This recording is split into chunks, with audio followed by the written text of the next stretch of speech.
ذرا رک کر سوچیں، اگر کوئی آپ کے سامنے ٹوٹ رہا ہو اور آپ کا دل پھر بھی خاموش رہے، تو قصور حالات کا نہیں، قصور آپ کے ضمیر کا ہے۔ کسی انسان کو دکھ میں دیکھ کر بھی اگر آنکھ نم نہ ہو، دل میں درد نہ اترے، تو سمجھ لیجئے انسان زندہ ہے مگر انسانیت مر چکی ہے۔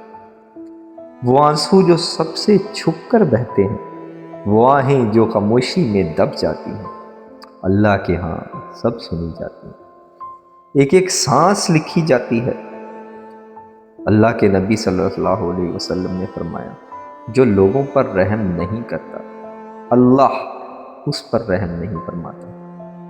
ذرا سوچیں، آج آپ نے کسی کے زخم پر ہاتھ نہیں رکھا تو کل آپ کی دعا کس دروازے پر دستک دے گی؟ کسی مظلوم کی آہ عرش کو ہلا دیتی ہے، اور کسی مجبور کے درد سے منہ موڑ لینا اللہ کے غضب کو دعوت دیتا ہے۔ یاد رکھیں، جو دکھ میں کام نہیں آتا وہ نعمت میں بھی نااہل ہو جاتا، اور جو انسان کے درد سے بے حس ہو جائے، اللہ اسے خاموشی سے اس کے حال پہ چھوڑ دیتا ہے۔